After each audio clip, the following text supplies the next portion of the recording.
menikahkan. Perintah untuk menikah ini bagi pemuda. Yang kedua, perintah untuk menikahkan ini bagi wali. Karena seorang wanita dia tidak bisa menikahkan dirinya sendiri. Beda dengan seorang laki-laki, dia boleh menikah tanpa seorang wali. Kemudian yang kedua, dimotivasi karena menikah ini sebab seseorang punya keturunan. Yang kedua, dalam Islam dimotivasi untuk memiliki banyak anak. Dalam Islam, seorang muslim, seorang muslimah didorong untuk punya banyak anak. Kemudian yang ketiga, di antara bukti dan dalil bentuk-bentuk Islam menjaga nyawa manusia. Ketika dalam kondisi darurat, kepepet, maka boleh seseorang mengkonsumsi babi, boleh makan bangkai, boleh makan anjing. Dalam kondisi darurat, seorang dokter laki-laki boleh melihat aurat pasien wanita untuk mengobati. Bahkan dalam kondisi darurat, seseorang boleh mengambil harta orang lain tanpa izin, dalam tanda kutip yang mencuri, untuk menyelamatkan nyawanya. Kemudian yang keempat, di antara bukti dan bentuk Islam menjaga nyawa jiwa seorang manusia dalam urusan puasa. Orang yang sedang sakit boleh tidak puasa. Wanita hamil, wanita menyusui boleh untuk tidak puasa. Karena bayi punya hak untuk dapat gizi. Jadi kalau dikhawatirkan ibunya berpuasa nanti malah janinnya bergizi buruk, maka boleh seorang wanita hamil menyusui untuk tidak berpuasa. Orang yang sedang musafir boleh untuk tidak puasa. Orang yang lemah boleh tidak puasa. Orang yang sudah sepuh boleh tidak berpuasa ketika dia tidak mampu, dan seterusnya. Kemudian berikutnya, dalam Islam dilarang tabatul. Tabatul itu sengaja untuk tidak menikah, sengaja untuk tidak menikah. Terutama bagi laki-laki, kalau dia mampu untuk menikah, maka tidak selayaknya untuk membujang atau tabatul. Kemudian juga meskipun niat tabatul itu dia membujang dalam rangka untuk fokus ibadah kepada Allah Subhanahu wa Ta'ala. Ketika dia tidak menikah, dia bisa fokus tahajud, fokus zikir, fokus membaca Quran, fokus puasa sunnah. Mungkin dia tidak perlu mencari nafkah yang besar dan yang lain. Kemudian juga dilarang rohbaniyah.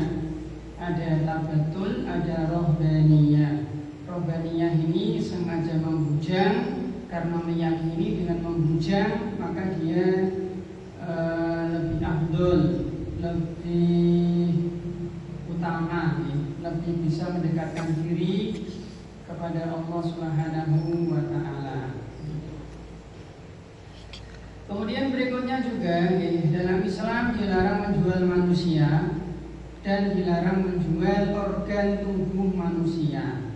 Dilarang menjual manusia dan juga tidak boleh menjual organ tubuh manusia, kecuali mungkin budak ya. Kalau budak boleh diperjualbelikan, maka tidak boleh kita memperjualbelikan ASI, memperjualbelikan rambut manusia, memperjualbelikan kuku manusia, darah manusia, dan yang atau ginjal manusia, mungkin jantung manusia dan yang semisal. Kemudian juga dalam Islam, di antara bukti Islam menjaga jiwa nyawa manusia, tidak boleh puasa misol, puasa nyambung. Puasa nyambung yang boleh itu hanya sampai sahur. Jadi 24 jam. Jam 4 dia sahur untuk puasa sampai maghrib. Maghrib boleh untuk tidak makan, boleh untuk tidak minum, nyambung terus sampai jam 4 lagi. Nah, setelah melewati jam 4, 24 jam, maka tidak boleh untuk tidak berbuka. Dia harus berbuka. Bisa makruh, bahkan kalau nanti sampai 2 hari bisa haram dalam rangka menjaga nyawa seorang manusia. Kemudian juga dilarang melakukan perbuatan-perbuatan yang bisa membahayakan diri sendiri atau orang lain, misalkan mercon, merokok, berenang di sungai yang ada buayanya, ngebut-ngebutan di jalan, dan yang semisalnya. Kemudian adanya rukhsah dalam ibadah-ibadah tertentu untuk menjaga nyawa seorang manusia. Misalkan ketika sakit dia boleh tayamum, ketika hujan boleh tidak sholat berjamaah di masjid bagi laki-laki, boleh menjamak sholat ketika kondisi masyaqqah. Kemudian juga dalam Islam dilarang berdoa kepada Allah agar mendapatkan azab di dunia karena dosa-dosa yang dia lakukan.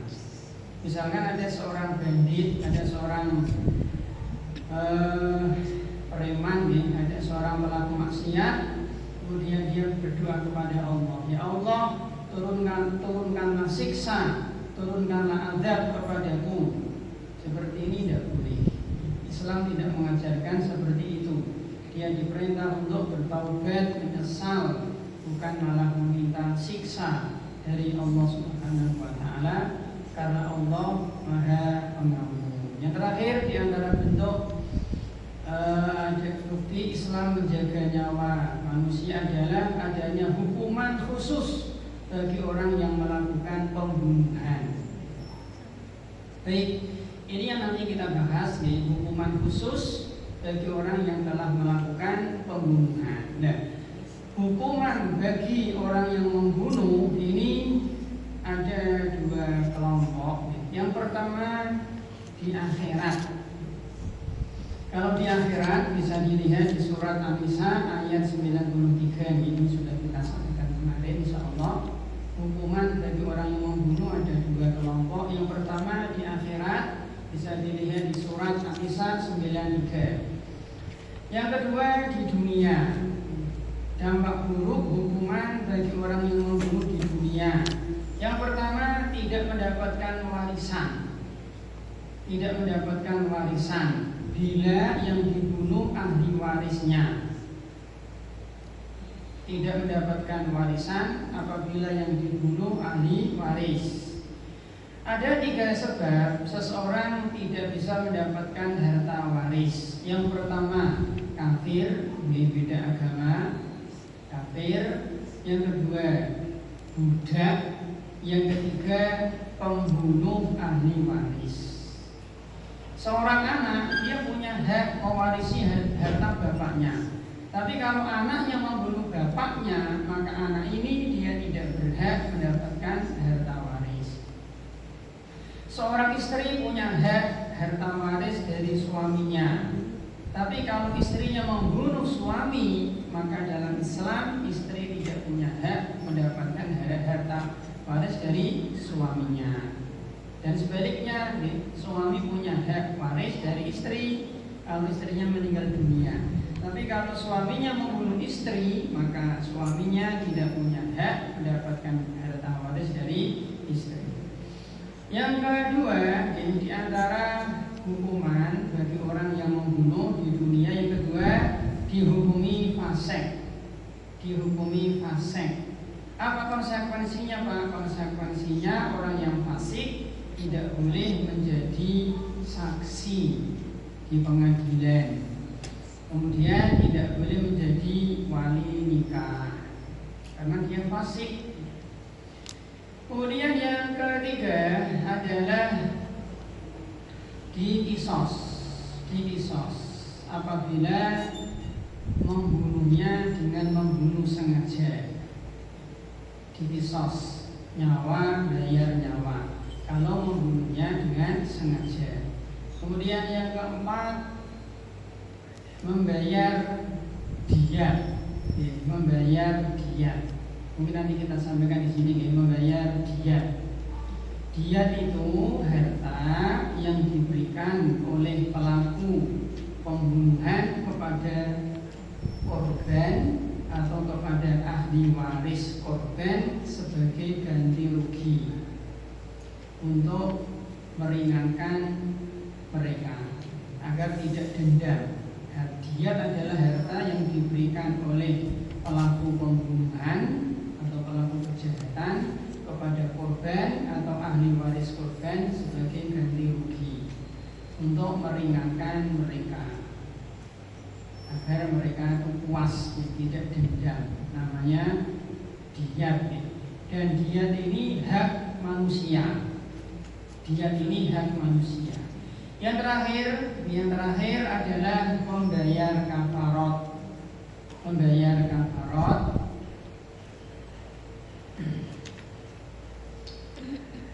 Kafarat itu fungsinya untuk menutupi dosa. Kafarat artinya kan penutup, ya, untuk menutupi dosa yang telah dilakukan. Dan kafarat ini hak Allah.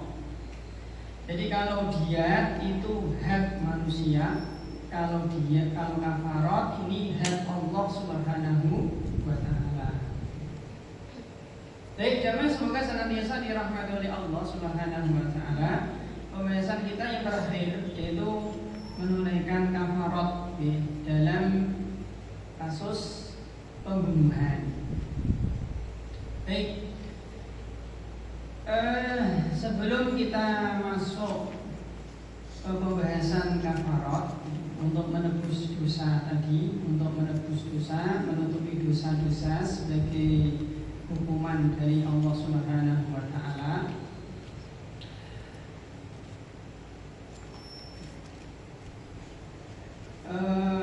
bentuk hukuman di dunia ada tambahan di sini, mungkin tambah sedikit.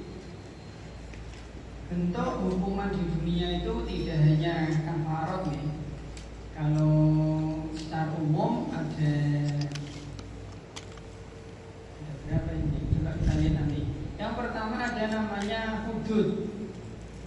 Hudud itu hukuman yang kadarnya, standarnya sudah ditentukan syariat. Namanya hudud. Jamak dari haddun, haddani, hududun. Ya, misalkan seperti mencuri potong tangan, berzina muson dirajam, mengkodaf menuduh seseorang itu berzina tanpa membawa 4 saksi laki-laki, maka dia dicambuk 80 kali. Nah, ini angka 80 ini sudah ditetapkan syariat. Orang yang berzina belum menikah berzina dicambuk 100 kali. Ini kan sudah ditentukan jumlahnya. Minum khamr dicambuk 40 kali. Orang yang muharibun membuat kekacauan, mungkin kalau sekarang ya seperti OPM lah ya, mungkin di OPM itu disalib, bisa disalib, bisa dibunuh, bisa dilihat di surat Al-Maidah ayat 33. Ini namanya hudud. Jadi hukuman di dunia yang kadarnya sudah ditentukan oleh syariat. Yang kedua takzir. Hukuman di dunia yang kedua namanya takzir. Nah, takzir ini itu hukuman di dunia yang kadarnya tidak ditentukan syariat, tapi dikembalikan ke penguasa, presiden, raja, ulil amri, perdana menteri, khalifah, sama nih. Khalifah, ulil amri, presiden, raja ini mirip-mirip, hanya istilah saja. Artinya orang yang nomor 1 di negara tersebut. Misalkan contoh, maksiat-maksiat yang tidak ada hadnya. Islam tidak memberikan hukuman khusus bagi maksiat-maksiat ini, maka hukumannya diserahkan kepada penguasa. Kalau di negara kita ya Pak Prabowo. Contoh misalkan ada orang yang dia tidak sholat sama berzina, lebih besar mana dosanya? Tidak sholat. Tapi apa hukuman orang yang tidak sholat? Islam tidak menentukan hukuman. Dibunuh, dipotong tangan, enggak. dirajam enggak, dicambuk enggak. Apa? Nah, karena Islam tidak memberikan hukuman, maka hukumannya diserahkan kepada penguasa. Durhaka kepada orang tua, maksiat, terus hukumannya apa, Pak? Islam nggak mengatur, dicambuk nggak ada, dirajam enggak, potong kaki enggak. Apa? Kembali ke penguasa. Makan babi, maksiat, makan babi, minum darah, mengkonsumsi narkoba, termasuk korupsi, itu Islam tidak mengatur hukumannya, tidak ada hududnya. Korupsi bukan tidak sama dengan mencuri. Mencuri cetrok, mencuri itu ada di surat Al-Maidah ayat 38, dipotong tangan, mencuri. Tapi kalau korupsi, Islam tidak memberikan hukuman khusus, maka hukumannya diserahkan kepada penguasa. Mau didenda, mau dimiskinkan, mau disita asetnya, mau dipasingkan, dipenjara, ya terserah penguasa. Cuman meskipun terserah penguasa, bukan berarti bebas sebebas-bebasnya. Misalkan contoh, korupsi dihukum mati nanti dulu, enggak semudah itu. Karena dalam Islam mencuri saja maksimal potong tangan. Makanya banyak ulama yang tidak sepakat ketika koruptor itu dibunuh. Tidak dibunuh. Kalau meskipun dikembalikan ke kebijakan penguasa, bukan berarti penguasa bebas. Enggak, ada aturan-aturannya. Misalkan lagi pelaku riba, maksiat, judi, maksiat, tapi apa hukuman orang yang berjudi? Ya kembali ke penguasa. Dulu di zaman Abu Bakar, orang yang tidak mau bayar zakat diperangi. Ini contoh. Dan yang lain. Kemudian yang ketiga ibu tadi hudud, kemudian takzir. Yang ketiga ada hukuman yang bernama kafarot. Ini yang kita bahas nih. Hukuman yang namanya kafarot. Banyak pelanggaran dalam Islam yang pelakunya itu dikasih hukuman bentuknya kafarot. Jadi tadi dia fungsi kafarot untuk menutupi dosa yang telah dilakukan. Ini hak Allah Subhanahu wa ta'ala. Ada namanya nanti dia pengganti, tadi harta untuk ganti rugi. Ada namanya kisos, itu untuk membalas. Ada namanya fidyah, nanti untuk menebus. Banyak istilah-istilah fikih nih. Apa sih Pak maksiat atau pelanggaran-pelanggaran yang dosanya harus ditebus dengan kafarot? Contoh yang pertama, sumpah. Orang yang bersumpah kemudian dia melanggar, maka dia telah melanggar sumpahnya. Maka ketika dia melanggar sumpah, maka Islam memberikan hukuman berupa kafarot, yaitu di surat Al-Maidah ayat 89. Allah Subhanahu wa ta'ala berfirman, "Fakaffaratuhu it'amu asyarati masakin min awsati ma tut'imuna ahlikum aw kiswatuhum aw tahriru raqabah." Ada 3 pilihan. Ingat ini pilihan. Nanti itu ada kafarot yang sifatnya urutan. Jadi kita harus tahu mana pilihan, mana urutan. Ini sifatnya pilihan. Apa? Yang pertama, memberi makan 10 orang miskin. Atau yang kedua, memberi pakaian kepada 10 orang miskin. Atau memerdekakan 1 budak. Ini sifatnya pilihan. Mau memilih 1, memilih 2, nomor 3 boleh. Kalau 3 pilihan ini nggak mampu, mau ngasih makan orang miskin nggak punya duit, mau ngasih pakaian nggak punya duit, mau memerdekakan budak nggak ada. Ya sudah, kata Allah, faman lam yajid fasiyamu thalathati ayyamin, maka dia wajib berpuasa 3 hari. Dzalika kafaratu aymanikum idza halaftum, itulah kafarat bagi orang-orang yang melanggar sumpah. Wahfadzu aymanakum, maka jagalah sumpah-sumpah kalian, atau janganlah kalian suka bersumpah. Yang kedua nazar. Orang yang melanggar nazar, maka dia terkena hukuman dari Allah. Maka untuk apa hukumannya, Pak? Hukumannya adalah membayar kafarat nazar. Dan kafarat nazar itu sama persis dengan kafarat sumpah. Kafarat nazar itu sama dengan persis dengan kafarat sumpah. Kemudian yang ketiga, di antara pelanggaran yang pelakunya dia diwajibkan untuk membayar kafarat. Yang ketiga adalah ketika melanggar larangan ihram. Seseorang ketika ihram haji atau umroh, maka ada larangan-larangan yang harus dijauhi, yang harus ditinggalkan. Ada 10 larangan, boleh 7 larangan untuk laki dan wanita, 2 untuk laki-laki khusus saja, 1 kalau nggak salah ya, 1 khusus wanita, atau 7 untuk laki dan wanita, 2 untuk wanita khusus, 1 untuk laki. Saya lupa, pokoknya 10. 7 ini untuk laki dan wanita.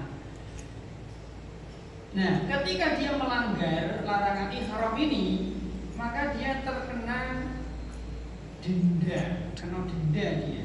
Dendanya apa, Pak? Dendanya adalah membayar kafarat.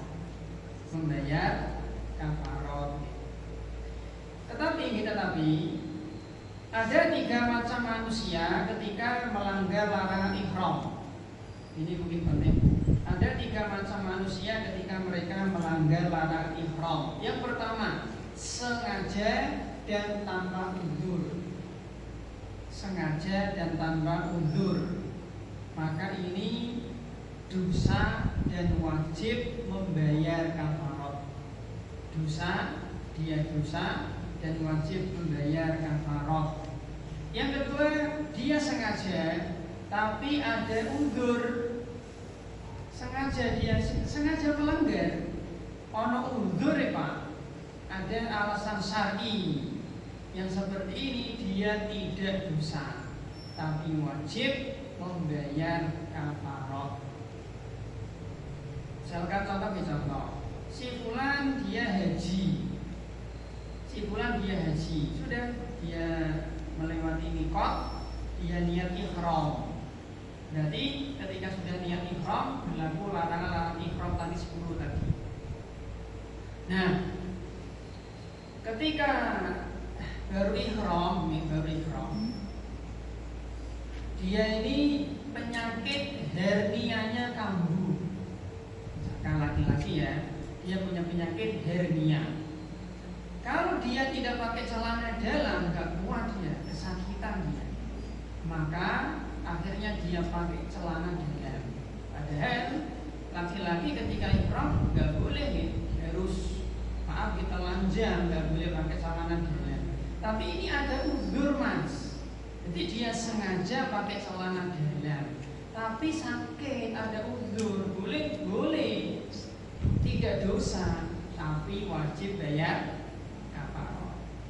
Dan ini pernah terjadi di zaman Nabi Shallallahu Alaihi Wasallam. Ada seorang sahabat ketika haji wada bersama Nabi Shallallahu Alaihi Wasallam, ketika ihram ternyata rambutnya banyak kutu, banyak tumor. Akhirnya Nabi Shallallahu Alaihi Wasallam dia nggak kuat gatel itu. Akhirnya kata Nabi, sudah kamu cukur gundul,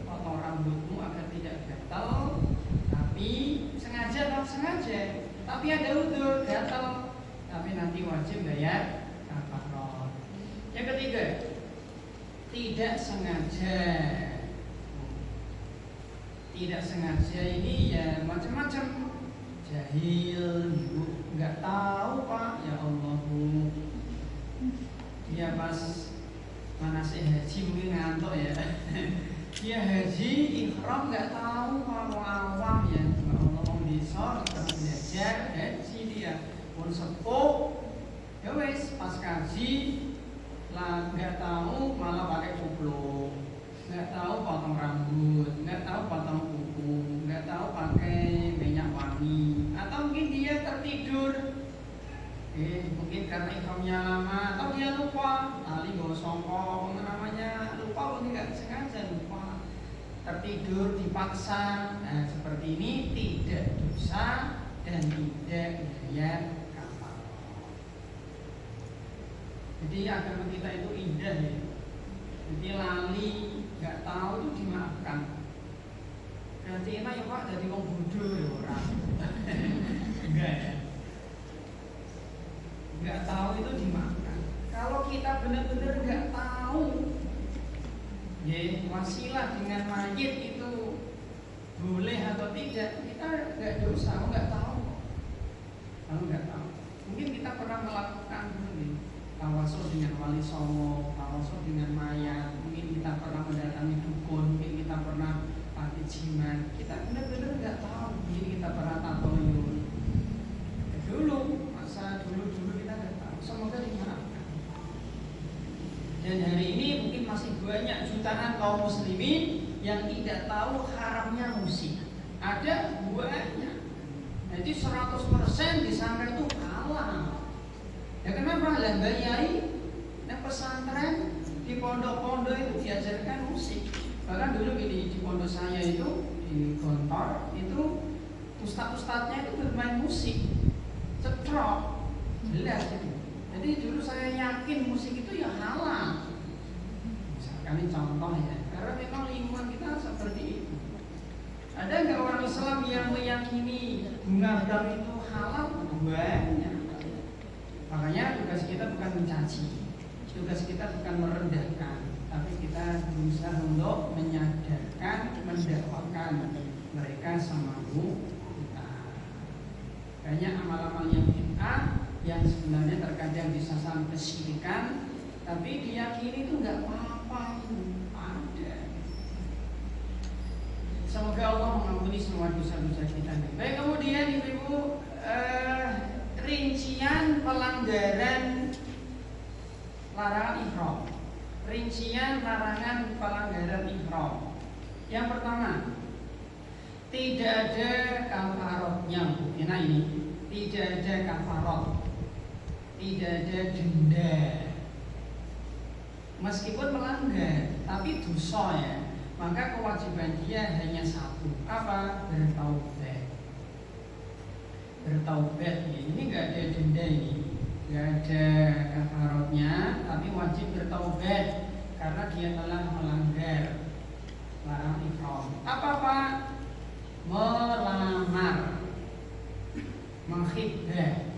Jadi pas umroh, pas haji, nanti ihram bu, satu travel, satu bis, satu rombel, gitu.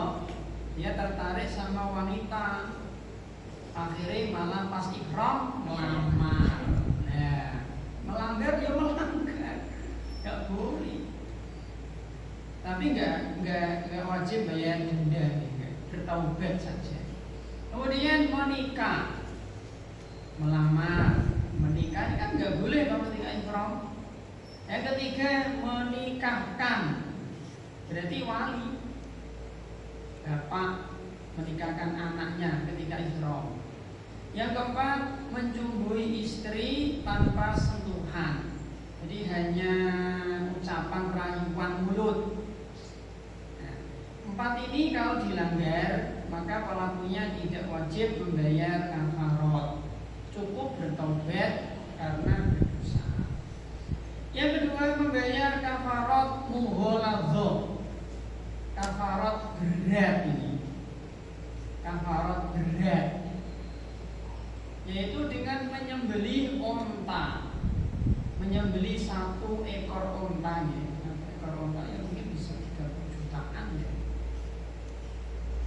menyembelih 1 ekor unta dan nanti dagingnya dibagikan untuk fakir miskin. Seperti ini seperti ini disembelih di Mekah ya, nggak boleh disembelih di tanah air ya, disembelih di tanah suci seperti ini dan dibagikan di tanah untuk fakir miskin di tanah suci, nggak boleh di taruh freezer nanti dibalik nang Indonesia, enggak, dibagi di sana. Apa sih Pak pelanggaran ini? Yaitu pelanggarannya adalah menjima istri sebelum tahalul awal, menggauli istri sebelum tahalul awal. Berarti kira tahun awal kan bisa selesai kan 10 Dzulhijjah ya. Berarti mungkin coba subuh 10 Dzulhijjah dia menggauli istrinya belum tahun awal ya, nanti ada standar-standarnya nih. Ini pelanggaran berat ini dan hajinya batal. Belum apa-apa wis ngono mah. Batal kasih sebelum tahun awal. Yang ketiga, kafarat mukhafafah, ringan ini. Kafarat mukhafafah, ringan, yaitu menyembelih seekor kambing. Kapan? Ketika dia menjima istri setelah tahalul awal dan sebelum tahalul tsani. Untuk standar dinamakan tahalul awal sama tsani nanti dibahas di fikih haji. Jadi dia menjima istri setelah tahalul awal tapi sebelum tahalul 2. Ini dia wajib membayar denda ringan, menyembelih seekor kambing ya 3 jutaan. Yang keempat, kafarat al-jaza namanya. Yaitu al-jaza min jinsil amal. Al-jaza itu mengganti hewan yang semisal. Pelanggaran apa Pak? Pelanggaran berburu hewan buruan darat. Berburu hewan buruan darat ya. Ketika dia ihram haji umrah kan dilarang berburu toh Bu. Ini malah berburu ya. Ingat yang dilarang itu berburu hewan buruan darat. Kalau berburu hewan laut boleh, mancing ikan, apa jaring. Yang dilarang itu hewan darat. Dan ingat hewan buruan, bukan sembarang hewan ya. Hewan buruan ya onta. Hewan buruan kok onta itu hewan ternak ya. Hewan buruan yang kijang lah. Onta, sapi, kambing kan hewan ternak kok. Hewan buruan ya kelinci, kijang, kancil, terus burung, ini namanya hewan buruan. Nah, ketika ihram, jadi malah berburu burung, berburu kijang, kelinci, terwelu, ya sudah dia nanti kena kafarat ya, kena bayar denda. Apa dendanya? Tadi al-jaza, mengganti hewan yang semisal. Dan Bu, yang kelima, yang terakhir ini adalah kafarat dengan memilih dari salah satu dari 3 hal. Kafarat dengan memilih salah satu dari 3 hal. Salah satu dari 3 hal ini apa Pak? Yaitu puasa 3 hari berturut-turut, atau memberi makan 6 orang miskin setengah sok, setengah zakat fitrah. Yang ketiga, atau menyembelih 1 kambing. Ini pilihan. Kapan Pak? Kita ulang Ibu, puasa 3 hari berturut-turut, atau memberi makan 6 orang miskin masing-masing setengah sok sama dengan setengah zakat fitrah, atau menyembelih seekor kambing. Kapan? Kalau dia melanggar 1 cukur rambut, Bu. Ini mungkin penting, Bu, kalau jenengan mau nanti mau haji ya. Kalau nggak haji ya mungkin kurang berfaedah. Cukur rambut, Bu, potong kuku, pakai minyak wangi, pakai baju yang berbentuk tubuh bagi laki-laki, pakai penutup kepala bagi laki-laki, terus pakai cadar dan kaos tangan bagi wanita. Nah, kalau melanggar salah satu dari ini tadi, maka nanti dia wajib membayar kafarot. Kafarotnya milih salah satu dari 3 tadi. Aku nggak punya uang, Pak, beli kambing, ya sudah puasa 3 hari. Puasa nggak kuat, Pak, ya sudah memberi makan 6 orang miskin di sana nih. Ini Bu di sana ya, ditunaikan di tanah suci. Makanya kalau kita umroh, haji, Bu, ya waspada, hati-hati. Jangan sampai ibu-ibu ketika ihram pakai cadar atau pakai kaos tangan. Ini, Bu, pelanggaran-pelanggaran yang terkadang dilakukan oleh sebagian manusia nih. Ada sekitar 10 kita tadi, Bu. Kalau kita itu, Bu, melamar, menikah, menikahkan, menjumbu istri, jima, terus cukur rambut, potong kuku, pakai minyak wangi. Ini semua untuk laki-laki dan wanita nih. Nah, ada yang khusus untuk laki-laki. Ya ini, Bu, yang untuk laki-laki. Berarti 2, Bu, tak ulang juga nih, laki-laki memakai baju yang membentuk tubuh, pakai celana, pakai baju. Yang kedua menutup kepala. Nah, berarti 1 khusus wanita, apa? Pakai cadar dan kaos tangan. Wallahu a'lam.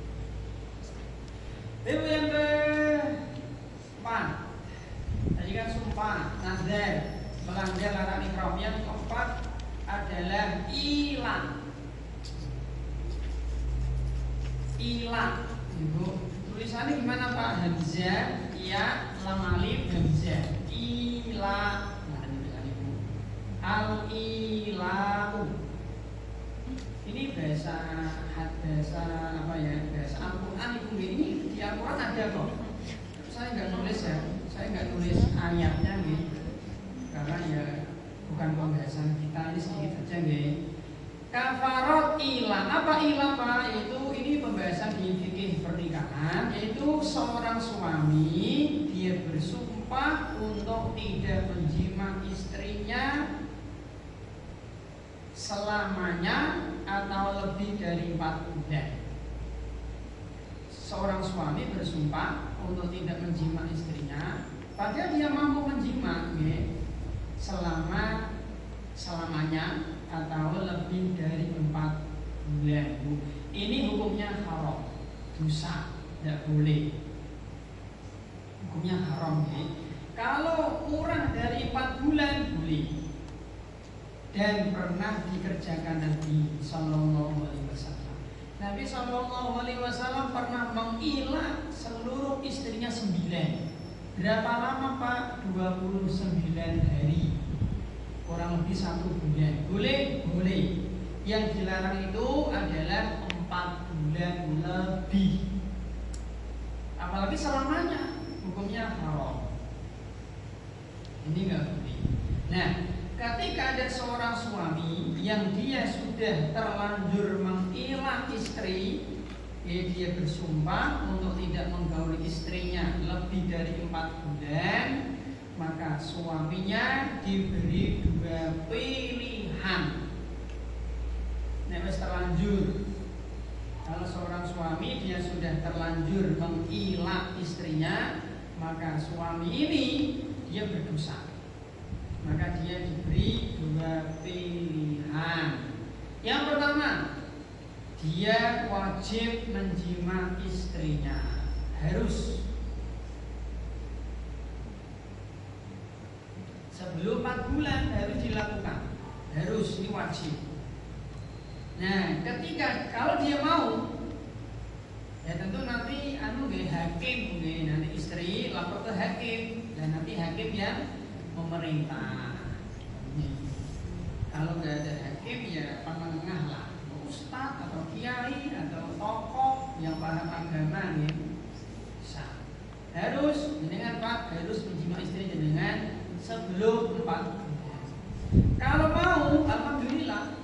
Nah, berarti kalau suaminya mau, berarti dia otomatis melanggar sumpah. Tadi kan dia bersumpah demi Allah. Misalkan, saya tidak akan menjima istri saya sekian dalam 5 bulan misalkan. Nah, kalau dia menjima, gitu, ketika bulan kedua berarti kan melanggar sumpah. Nah, ketika melanggar sumpah, berarti wajib membayar kafarot. Wajib bayar kafarot sumpah seperti yang pertama tadi. Kalau mau dia, kalau nggak apa-apa hakim, saya nggak mau, misalnya ya bosan misalnya ini. Nah kalau nggak mau, pilihan kedua apa? Suaminya wajib mencerai, suaminya wajib mencerai istrinya agar tidak menggantung, agar tidak siksa istrinya, ibu tidak digaul, tidak dikasih nafkah batin, juga nggak dicerai, terus biar pak, cuma sakit saya itu. Jadi pilihannya hanya dua ini mas. Kamu menjima, merah gelap cerai. Bagaimana pak kalau suaminya keras kepala, mau kabeh, menjima yomo, mencerai yomo, misalnya. Nek mau kabeh ya kok itu mungkin. Nah, kalau tidak mau dua-duanya, maka hakim yang akan mencerai. Dan ini boleh. Namanya fasakh. Kita dulu pernah menyampaikan pembubaran rumah tangga itu ada 3. Yang pertama cerai, ini hak suami. Yang kedua khulu, ini hak istri. Yang ketiga fasakh, fasikh, ini haknya hakim. Sehingga wanita itu bisa diselamatkan. Wallahu a'lam. Jadi ada namanya kafarot ilah. Tadi di kafarot seorang suami dia melanggar sumpah ilahnya. Dan bagaimana ibu, seorang suami itu paling sedikit menjima istrinya 4 bulan sekali. Paling sedikit. Nggak boleh lebih. Ulang, seorang suami wajib menggauli istrinya itu 4 bulan pisan. Nek nganti 5 sasi ra pernah blas, bisa dosa ini. Makanya dulu para sahabat ketika mereka mengirim pasukan perang, 4 bulan harus pulang. Ditarik pulang. Harus untuk memenuhi kebutuhan batin istri. Ada ayatnya kok saya tadi nggak nulis ya. Alhamdulillah biasanya nggak nulis ayatnya gimana, surat apa saya lupa. Wallahu a'lam. Berikutnya di antara pelanggaran yang menyebabkan seseorang itu membayar kafarat adalah menjima istri di siang Ramadan. Ini sudah sering kita dengar kalau ini menjima istri di siang Ramadan. Menjima istri di siang Ramadan ada 2 kondisi. Yang pertama tidak sengaja, lali kabeh. Sing wedok yo lali, sing lanang lali kompak bareng. Apa ono Pak yo. Maka yang seperti ini dua-duanya tidak dosa. Batal ya tidak, orang batal dan tidak ada denda. Enak ya Pak, ya Bu. Lalu yang kedua sengaja. Kalau sengaja, ini ada 5 dampak buruk. Yang pertama dosa. Yang kedua batal puasa. Dosa dua-duanya. Kalau dua-duanya rela ya, batal puasa dua-duanya. Yang ketiga tetap tidak boleh makan dan minum sampai maghrib. Yang keempat wajib mengqadha di hari lain. Yang kelima wajib membayar membayar kafarot. Nah, apa kafarotnya Pak? Kafarotnya ini 3 Bu, ini urutan. Nah, tadi kan sumpah nadar kan pilihan toh. Nah, kalau ini urutan, diurut. Enggak boleh langsung loncat 2, loncat poin 3, enggak boleh. Urut ini. Apa ini ada di hadis ya? Yang pertama adalah memerdekakan seorang budak muslim. Syaratnya budaknya muslim. Kalau kafir enggak boleh. Ini urut. Yang kedua, puasa 2 bulan berturut-turut.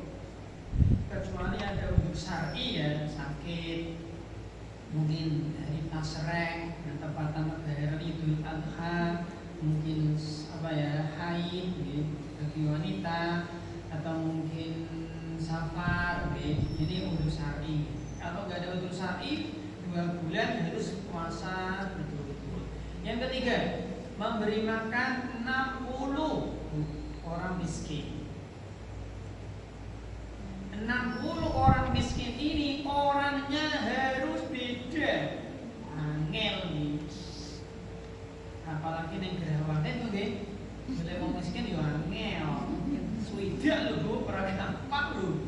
Wongnya beda-beda lho. Kalau melanggar sumpah tadi kan memberi makan 10 ya Bu. Itu orangnya boleh sama. Orangnya boleh sama, tapi kalau ini enggak boleh. Jadi suida itu anu beda-beda. Ya berjuang. Nanti jangan coba-coba. Gitu. Nah, ini sifatnya urutan. Wallahu a'lam. Kemudian berikutnya, yang berikutnya di menjima istri ketika sedang haid. Ini juga ada kafarotnya ibu-ibu. Menggauli istri ketika sedang haid. Ini juga ada kafarotnya nih. Berdasarkan sabda Nabi Shallallahu Alaihi Wasallam, riwayat Abu Dawud, ya tasaddaqu bi dinarin aw nisfi dinarin. Seorang laki-laki, seorang suami ketika dia menggauli istri ketika sedang haid, maka dia terkena denda. Bukan haram ya seorang suami haram menjima istri ketika haid atau nifas ini. Nah, ketika nekat, maka kata Nabi dia wajib bersedekah. Berapa ini dirinci ya? Menurut 3 madhab Hanafi, Syafi'i dan Hambali. Yang pertama, 2 rincian. Yang pertama di awal haid, artinya darah haid masih mengalir deras, maka dendanya 1 dinar. 1 dinar ya lumayan Bu. 1 dinar itu kurang lebih 4/4 gram emas murni. Ya lumayan ya. 4/4 gram emas murni. Kalau 1 gram emas kita 2 juta nih, 2 juta ting 4 ya 8 juta. Seperapat ting 4 ya 9 juta rupiah, juga lumayan ya.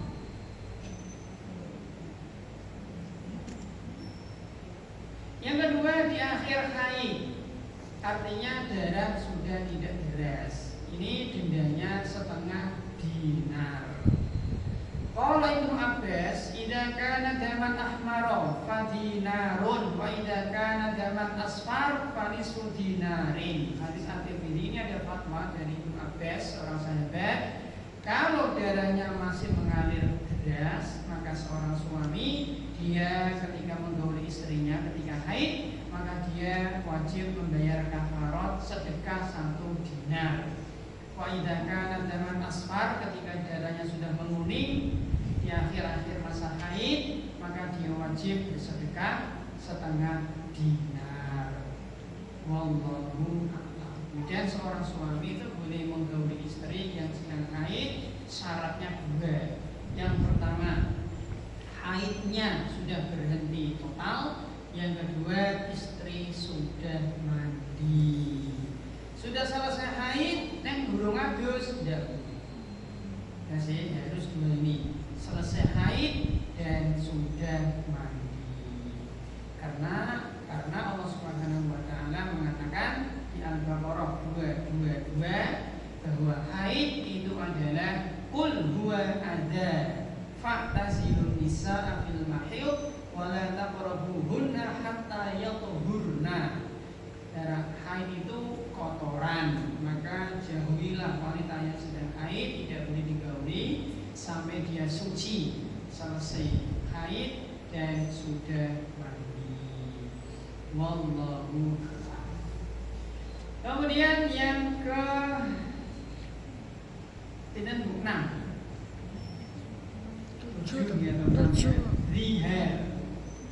Zihar di antara pelanggaran yang terkena kafarat adalah zihar pakai zot zihar.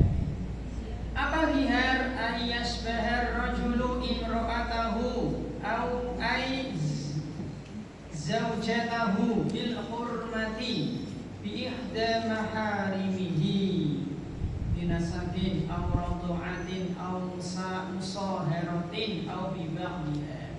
Apa dia? Seorang suami menyerupakan, menyamakan istrinya dengan salah satu mahramnya. Seorang dengan niat untuk mencerai,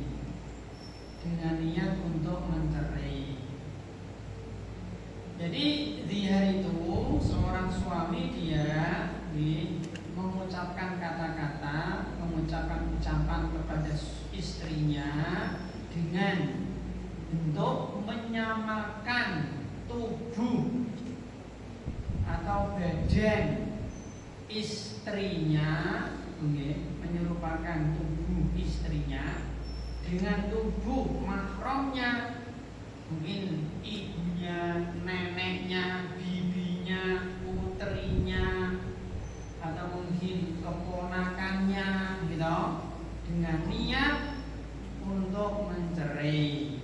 Ini namanya zihar, ibu-ibu. Tapi kalau niatnya bukan untuk mencerai, niatnya untuk apa ya? Memuji atau info berita yang seperti ini, insya Allah bukan zihar. Contoh, misalnya contoh zihar. Kamu wahai istri di dalam bahasa Arab ya, anti alayya ka dhuhri ummi au ukhti. Wahai istriku, kamu itu bagiku seperti punggung ibuku. Abdi, wahai istriku, pahamu, perutmu, punggungmu, dadamu itu seperti punggung ibuku, betis ibuku. Jadi yang disamakan itu tubuh, ya, tubuh, bukan suara ya, tapi tubuh. Berarti tadi niatnya untuk mencerai, niatnya. Kalau niatnya untuk memuji atau info berita, insya Allah tidak ya. Misalnya contoh, kamu itu cantik seperti ibumu, tapi niatnya untuk memuji. Dandananmu koyo dandanane mbahku, misalnya gitu, misalnya ya.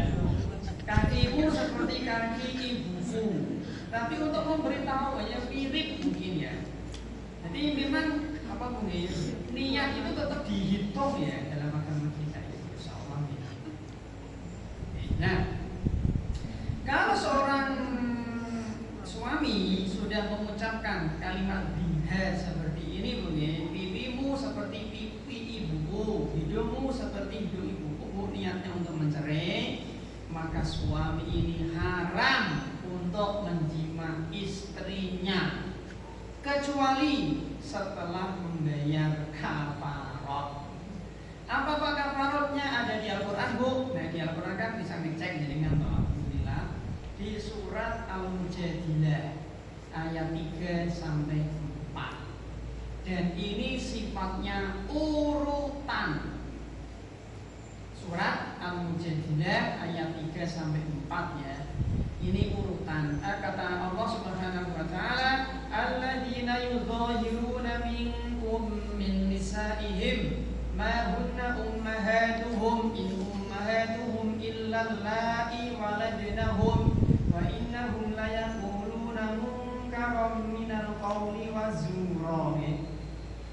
Jadi yang pertama ibu, yang pertama adalah membebaskan budak muslim. Yang kedua puasa 2 bulan berturut-turut. Yang ketiga memberi makan 60 orang miskin. Ini mirip dengan tadi menjimat di siang Ramadan. Mirip persis bahkan. Mirip. Ini lihat. Jadi tahulah kalau ketika seorang suami dia mengucapkan zihar kepada istri, maka haram bagi suami untuk menjima istri kecuali kalau sudah membayar denda kafaratnya. Kalau dia belum membayar denda kafarat, kok menjimatnya dosa. Jadi suaminya berdosa. Dan wallahu a'lam. Yang terakhir adalah kasus pembunuhan. Ini pembahasan kita gitu. Kasus pembunuhan sekarang. Ibu, kemarin kita sudah menyampaikan ada 3 macam pembunuhan. Ada pembunuhan yang murni sengaja, ada pembunuhan yang murni tidak sengaja, ada pembunuhan yang pertama murni sengaja, murni tidak sengaja. Yang ketiga adalah mirip disengaja. Jadi dia pertengahan antara sengaja dengan tidak sengaja. Baik. Jamaah semoga senantiasa dirahmati oleh Allah Subhanahu wa taala. Untuk kasus pembunuhan ini ada 3 bentuk hukuman, Bu. Di dunia kita nggak bahas yang akhirat. Di dunia ada 3 bentuk hukuman dalam kasus pembunuhan. Yang pertama kisos. Dalilnya surat Al-Baqarah di ayat 179. Allah Subhanahu wa taala berfirman, "Walakum fil qisasi hayatun ya ulil albab." Dan bagi kalian wajib untuk menegakkan kisos, wahai orang-orang yang cerdas, orang-orang yang berakal. Jadi kisos ini, Ibu, utang nyawa balas nyawa ini. Kisos ini itu setahu saya, Ibu, itu ulama sepakat dibolehkan kalau yang diganggu itu fisik. Karena gini ya, gangguan manusia itu ada 3 bentuk. Gangguan manusia kepada kita itu ada 3 bentuk. Yang pertama mengganggu fisik, badan, tubuh, jiwa, nyawa, darah. Yang kedua mengganggu harta kita. Yang ketiga mengganggu kehormatan kita. Nah, kalau yang diganggu itu fisik kita, badan kita, tubuh kita, maka ulama sepakat kita boleh mengkisos. Mengkisos itu ya tadi membalas dengan balasan yang setimpal, selevel. Contoh misalkan, Bu, kita dikepret, kita boleh ngepret, ini boleh. Kita dicowel, kita balas nowel. Kita disikut, kita balas ikut. Kita dikempit, kita balas kempit. Kita dijotos, kita balas jotos. Ini boleh. Jadi kita disaduk, kita belinya. Ini kisos namanya, dengan syarat selevel. Kalau lebih tidak boleh. Kita dipukul pakai tangan kosong, kita balas pakai tongkat, tidak boleh. Kita dipukul pakai tongkat kayu, kita balasnya pakai tongkat besi, tidak boleh. Jadi boleh balas, boleh. Allah yang mengajarkan boleh dengan syarat selevel. Yang kedua, Yang diganggu itu harta kita. Misalnya contoh, HP saya dibanting Pak Fulan. Yang diganggu kan harta saya toh. HP saya dibanting Pak Fulan. Pertanyaan, boleh nggak ganti HP ini Pak Fulan tak banting? Bisa. HP saya dirusak Pak Fulan. Yang didolimi, yang diganggu kan harta saya atau bukan fisik saya toh. Boleh nggak saya gantian membanting merusak HP Pak Fulan? Maka jawabannya tidak boleh mengisos, tidak boleh. Bolehnya hanya meminta ganti rugi. Jelas ya, minta ganti rugi. Mak, ini HP larang Pak, 3 juta Pak, tolong ganti. Boleh. Kita boleh menuntut ganti rugi. Sama misalnya ya mirip lah. Misalnya kaca jendela rumah kita dipecah Pak RT, boleh nggak gantian Pak? Jendelanya Pak RT tak pecah ganti? Tidak boleh, karena yang diganggu adalah harta. Kita hanya boleh meminta ganti rugi. Pak RT memecah jendela rumah kita, memecah kaca jendela rumah kita. Nah kita ingin balas, ternyata Pak RT rumah tembok kabel ibu, jendela ini kayu nih, tapi ya balas nggak bisa toh. Maka kita hanya boleh minta ganti. Yang ketiga, yang diganggu adalah kehormatan kita. Kita direndahkan, kita dihibah, kita dituduh-tuduh tanpa bukti, kita dinyinyir, kita dinamimah, kita dihibah. Nah, boleh nggak kita ganti membalas? Si fulan menghibah kita, ganti ya tak hibah deh. Nah, yang ini Bu, ulama berbeda pendapat. Kalau yang tiga ini, yang pertama ijma boleh, yang kedua ijma tidak boleh, yang ketiga ini khilaf. Kalau masalah kehormatan, kalau kita misalnya contoh, kita dikatakan kamu anjing misalnya, boleh nggak kita balas, oh iya anjing? Boleh nggak seperti ini? Ulama khilaf boleh. Kenapa? Karena untuk kehormatan itu sulit kalau membalas dengan sepadan. Ini contoh-contoh misalnya, si A menghibah si B, si B ingin membalas, ingin menghibah si A. Bagaimana cara sepadannya menghibah sepadan? Beda dengan tadi memukul, nggak dipukul, mungkin bisa ya memukul, balas memukul yang sepadan, dicubit, balas nyubit yang sepadan. Itu kan juga nggak gampang ya. Di toel balas toel yang sepadan, di kepret balas kepret yang sepadan, mungkin ya itu agak susah ya. Apalagi menghibah, gitu, dihibah, ngel, sulit om, sulit. Karena kue kedek, Nah yang seperti ini ulama berbeda pendapat. Ini nggak kalau kehormatan kita dijatuhkan, kita membalas. Untuk hati-hati lebih baik tidak usah ibu-ibu sabar saja. Nah jadi untuk kasus pembunuhan ini yang pertama kisos, ini berkaitan dengan fisik. Nah kisos ini dua kondisi. Yang pertama nyawa hilang, yang kedua dilukai. Ini dua-duanya boleh dikisos. Dilukai ya ditendang, dipukul, dijatuhkan, ini kan luka toh. Nah ini seperti ini kita boleh membalas dengan balasan kisos. Wallahu a'lam. Ya tentunya kisos ini ya ada syarat-syaratnya nih. Nanti panjang Bu, tidak asal ya. Kalau dibahas di sini mungkin nggak selesai. Ini nanti dibahas di fikih jinayat, khusus pembahasan dalam masalah jinayat panjang. Yang kedua ibu-ibu, di antara hukuman bagi kasus pembunuhan. Nah, ulang yang pertama kisos. Ini untuk orang tadi untuk apa dulu? Untuk pembunuhan atau luka, ya, atau luka boleh dikisos. Yang kedua diyat, namanya diyat nih.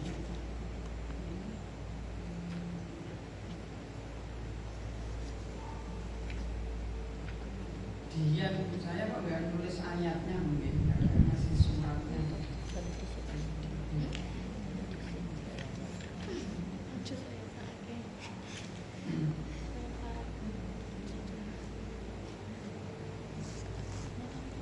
nanti ada nantinya. Diat itu tadi sudah tak sampaikan di awal gitu. Diat itu apa nih? Jadi sudah tak sampaikan di awal toh.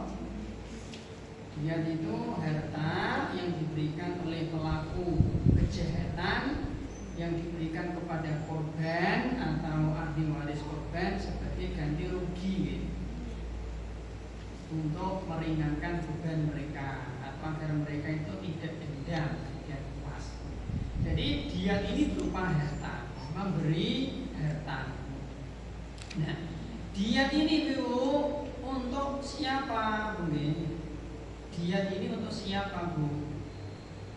Diat ini untuk satu, membunuh mukmin yang tidak sengaja atau mirip disengaja. Membunuh mukmin tidak sengaja atau mirip disengaja.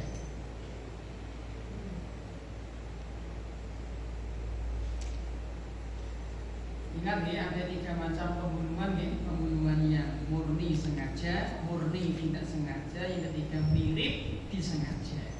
Nah, kalau pembunuhan sengaja itu dikisos tadi patung. Kalau ini untuk pembunuhan yang jenis kedua, tidak sengaja atau mirip disengaja.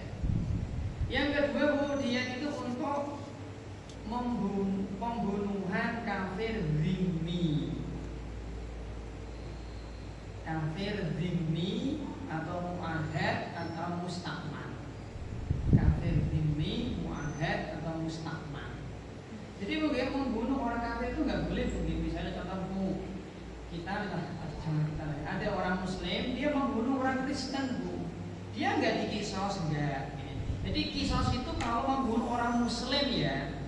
Kalau membunuh orang kafir nggak dikisos, tapi kena diat nanti, kena denda. Diatnya apa Pak? Nanti ya, diatnya belum Bu. Yang ketiga Bu, diat ini yang ketiga nih. Diat ini yang ketiga adalah untuk pembunuhan sengaja, tapi dimaafkan keluarga korban. Pembunuhan sengaja tapi dimaafkan keluarga korban. Contoh, si A sengaja membunuh Pak Fulan. Sengaja. Si A sengaja membunuh Pak Fulan. Harusnya kan dikisos gitu. A membunuh Fulan. Harusnya dia dikisos. Gimana? Ini dikisos loh. Tapi keluarga Fulan memaafkan. Nah, keluarga Fulan memaafkan, kamu nggak usah dikisos, tapi kamu bayar diat. Boleh? Tidak apa-apa. Boleh juga.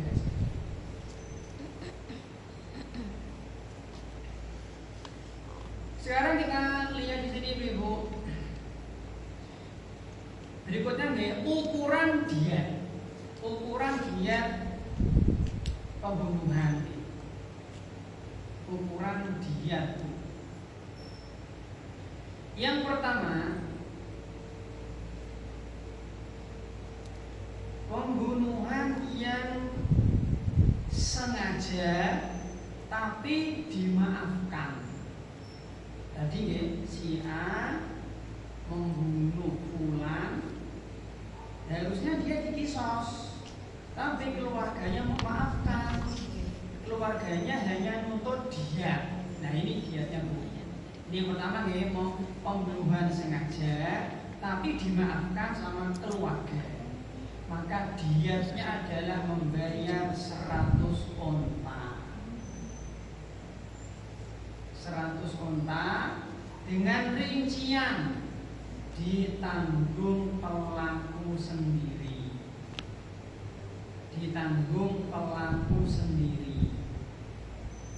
Dua, harus kontan, cash.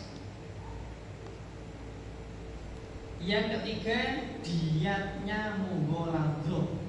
Diatnya berat. Apa Pak? Yaitu 30 onta hikkoh. Onta itu bermacam-macam nih. 30 onta hikkoh. Pakai hak hikkoh, hikkotun, yaitu umur 3 tahun. Hikkoh itu 3 tahun. 30 ekor onta jadaah umur 4 tahun dan 40 onta khalifah. Khalifah khok lam fak pat marbuto, yaitu onta yang sedang hamil. Yangel belum kayak gini. Tadi kan 100 onta toh, ini rinciannya. 30 onta hikkoh umur 3 tahun, 30 ekor onta jadaah umur 4 tahun, yang ketiga 40 ekor onta khalifah sedang hamil. Betina hamil. Ini berat. Yang kedua, dia pembunuhan yang mirip disengaja.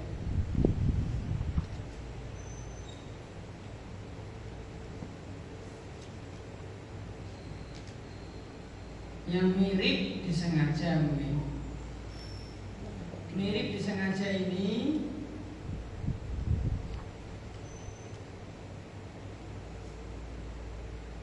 diatnya 100 onta juga. Diatnya 100 onta juga. Rinciannya 1. Ditanggung akilah. Nek tadi kan ditanggung sendiri, pelaku sendiri. Kalau ini Bu ditanggung akilah. Akilah itu keluarga besarnya. Ditanggung keluarga besar pelaku. Kemudian yang kedua, boleh dicicil 3 tahun. Nek tadi kan harus kontan kok, 100 kontan. Kalau ini enggak, boleh dicicil 3 tahun. Yang ketiga, jenis ontanya, Bu, jenis ontanya sama dengan onta pembunuhan sengaja tadi. Jenis ontanya sama dengan onta pembunuhan sengaja tadi. 30 onta hikkoh, 30 onta jadaah, dan 40 khalifah. Nyawa itu tidak murah. Yang ketiga, pembunuh diat untuk pembunuhan yang murni tidak sengaja. Ini juga ada ngeri Bu, ya Allah Bu. Yang kemarin tak kasih contoh guys, si A naik mobil, dia mau nyalip truk di depannya. Ketika dia nyalip, nginjak gas, ada anak sekolahnya nabrak, meninggal dunia. Ini namanya pembunuhan murni tidak sengaja. Dosa enggak, di sisi Allah dia enggak dosa, tapi karena melanggar hak manusia, kena diat. Nah, ini diatnya, membayar 100 onta. Kadang-kadang nyetir mobil, naik motor, kadang-kadang Masya Allah, tak kelingan itu motornya hati-hati tenang. Allah ngawak tenang kalau kita di jalan raya. Nek ngantuk istirahat. Ini murni nggak sengaja loh. Itu tetap 100 onta. Cuma rinciannya beda. 1. Ditanggung keluarga besar akilah. Yang kedua, dibayar 3 tahun, nyicil beli. Yang ketiga, diatnya mukhafafah, ringan. Ringan udah tetap angin ini. Ringannya apa Pak? Ringannya begini, 20 onta bintu makhot. 20 bintu makhot. Ini nama-nama onta Ibu. 20 bintu makhot, onta betina umur 1 tahun. 20 bin makhot. Tadi kan bintu toh, jadi betina. Kalau ini bin makhot, onta jantan umur 1 tahun. Yang ketiga 20 bintu labun, onta betina umur 2 tahun. Yang keempat 20 hikkoh umur tahun. Yang kelima 20 jaza'ah umur 4 tahun. Ulang ibu, diat mukhafafah ini diat ringan.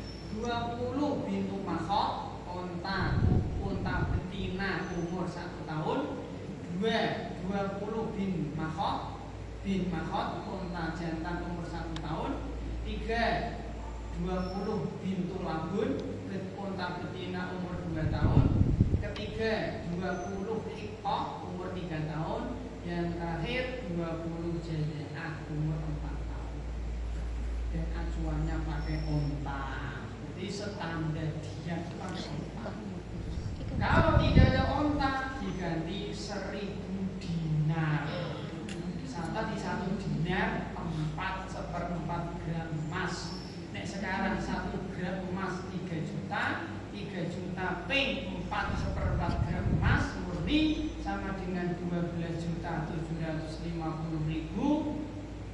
12.750.000 ping 1000 dinar.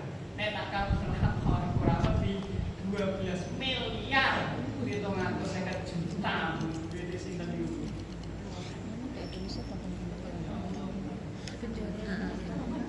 Nek kan duwe untuk kok boleh 200 sapi atau 2000 wedhus Bu ya Allah. 2000 wedhus nanti kok gerawake teko bak Bu. Ini Bu. Nyawa itu larang. Ini membunuh tanpa sengaja, murni loh. Murni. Ya kan kemarin kita sudah kasih contoh-contoh pembunuhan yang tidak sengaja. Nyawa itu mahal. Tapi hari ini nyawa kayak kerupuk nih. Dan tiap hari kita mendengar berita pembunuhan. Yang ke ini Bu, diat membunuh orang kafir. Nah, Bu, diat membunuh orang kafir. Orang kafir non harbi ya. Misalnya membunuh orang Nasrani, ono diati. Apa diatnya? Diatnya setengah. Nah, setengah orang Islam. Berarti 50 onta. Jadi nek ono wong Islam mateni wong Kristen, gitu, maka dia nggak dikisos, enggak dosa-dosa, dan dia wajib bayar diat, yaitu bayar 50 onta.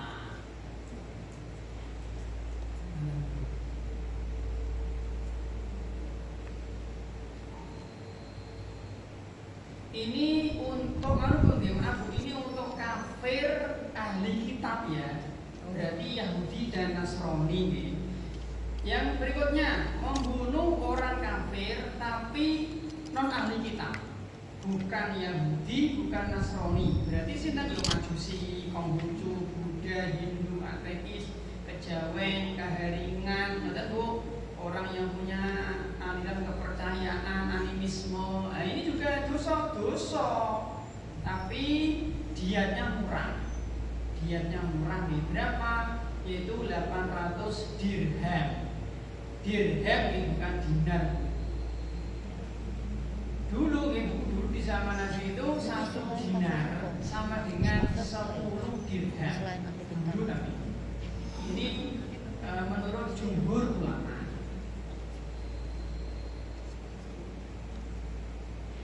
Wallahu a'lam. Ini anu sebenarnya panjang Bu, nanti membunuh budak beda lagi, membunuh janin gitu meneh. Wah panjang. Sekarang kita masuk berikutnya Bu. Neraka jam 11 malam. Berikutnya terakhir ini kafarah. Nah, ini pembahasan kita Bu, tadi mukadimah semua ya. Ini kafarah. Kafarah ini haknya Allah Subhanahu wa ta'ala nih.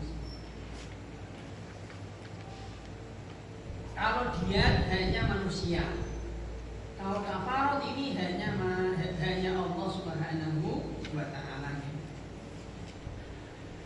Tapi nanti berikas. Yang pertama Ibu, kafarat nih, pembunuhan murni tidak sengaja. Nah, mulai dari yang pertama ini dulu aja. Pembunuhan murni tidak sengaja, nggak ada niat membunuh dan dia tidak sengaja mengarahkan, tapi mati. Ya seperti kemarin mungkin kita sudah kasih contoh, misalkan ada orang dia ngeracun tikus, dia di rumahnya, dia meracun tikus di rumahnya pakai roti, di roti dikasih baygon racun tikus, disebar pojok, halaman depan, halaman belakang, di taman, di sudut sana, sudut sini. Nah, anake tanggane dolanan nemu roti dimplok, mati bu. Nah, maka dia yang punya rumah tadi, dia dihukumi membunuh, pembunuhan murni tidak sengaja. Dosa orang, tapi dia wajib bayar denda kafarat dan dia 100 onta kaki. Cuma hati-hati. Nyawa ini dalam agama kita itu bukan murah ya, mahal. Yang pertama pembunuhan murni tidak sengaja, benar-benar nggak tahu, ini nggak dosa dia, nggak tahu kok, spion takdir. Alhamdulillah bagi semoga kita dihindarkan, tenang ya Allah. Nah, pembunuhan murni tidak sengaja tidak ada kisos, tapi ada diyat dan ada kafarat. Nggak ada kisos, nggak ada kisos. Tapi kan tadi kan tak sampaikan ada 3 macam pembunuhan, ada kisos, ada kafarat, ada diyat. Nah, untuk pembunuhan murni tidak sengaja itu nggak ada kisos, tapi ada diyat dan ada kafarat. Nah, untuk diyat tadi sudah tak sampaikan di awal sudah. Sekarang kafarat. Kafaratnya apa Pak? Kafaratnya ada di surat An-Nisa ayat 92. Jadi kan bisa cek sendiri nanti. Kafaratnya ada di An-Nisa ayat 92. Ini sifatnya urutan, bukan pilihan. Allah Subhanahu wa taala berfirman, "Wa ma kana lil mu'minin ay yaqtula mu'minan illa khata'a." Orang yang membunuh karena khata', tersalah, murni enggak sengaja, itu dosa enggak. Maka apa kafaratnya? Yang pertama, fatahriru raqabatin mu'minatin. Awal yang pertama fatahriru raqabatin mu'minatin. Yang pertama, membebaskan budak mukmin. Harus mukmin. Dia tidak boleh cacat, harus sempurna. Wadiyatu musalamatun. Budak mukmin yang sempurna, nggak boleh cacat. Musalamah itu yang sempurna, nggak boleh, budaknya nggak boleh buntung, bisu, tuli, nggak boleh, harus sehat sempurna. Ila ahlihi. Berikutnya yang kedua, illa ayyasaddamu. Yang kedua Bu, kalau seandainya tidak ada budak muslim, maka puasa 2 bulan berturut-turut. Puasa 2 bulan berturut-turut. Tapi mungkin ini jarang kita dengarkan mungkin. Kita mungkin nggak pernah mendengar ya ada orang membunuh di sidang di pengadilan suruh bayar kafarat. Hampir-hampir kita nggak pernah mendengar. Dan ini wajib Bu. Ini hak Allah Bu. Ya kalau penjara 20 tahun, 15 tahun keluar selesai. Padahal nggak itu, ada kafaratnya. Nggak ada budak puasa. Puasa Bu. Ingat ya, Allah bilangnya 2 bulan berturut-turut. Faman lam yajid fasyamu syahraini mutatabi'aini. Taubatan minallah, sebagai bentuk taubat kepada Allah. Ingat, Allah bilangnya syahraini mutatabi'aini, puasa 2 bulan berturut-turut. Allah nggak bilang puasa 60 hari, enggak. Tapi 2 2 bulan berturut-turut itu. Dan ini kafarotnya, membebaskan budak. Kalau nggak mampu puasa 2 bulan berturut-turut, tok sudah 2 ini tok, sudah 2 ini, hanya 2 ini udah, nggak ngasih makan nggak, sudah ini tok, bon. Yang kedua, pembunuhan murni sengaja. Nah, pembunuhan murni sengaja ini tadi ada kisos, ya toh, ada kisos. Kalau dia nggak dikisos, dimaafkan oleh ahli waris, wajib bayar dia, gitu. Sudah kita bahas tadi. Nah, apakah pembunuhan murni sengaja ini wajib membayar kafarot, Bu? Ulama berbeda pendapat. Ulama berbeda pendapat. Pendapat Syafi'iyah wajib ada kafarot. Dalilnya apa? Dalilnya adalah qiyas aulawi. Qiyas aulawi itu gimana, Bu? Qiyas apa ya? Qiyas aulawi itu, ini Bu bisa contoh misalnya, Allah Subhanahu wa taala melarang kita untuk mengucapkan kepada orang tua, atau fala taqul lahuma uffin. Janganlah kalian mengucapkan kepada bapak ibu kalian. Nah, nek mengucapkan saja dilarang, apalagi mempeleng orang tua. Nek mengucapkan saja haram, apalagi jotos wong tua. Nek mengucapkan kepada bapak ibu haram, apalagi ngiduni wong tua. Itu namanya qiyas aulawi. Apalagi yang lebih parah. Jelas ya? Dan kalau manusia saja cerdas, apalagi pencipta manusia pasti lebih cerdas. Namanya qiyas aulawi. Kalau mendekati zina saja haram, apalagi berzinanya, betul Bu? Nek membuang sampah di sungai dilarang, apalagi buang bangkai tikus, jelas sih lebih parah. Dan laki-laki ketika sholat Jumat khotbah sedang dikumandangkan, kok main kerikil dilarang, apalagi main HP, itu namanya qiyas aulawi.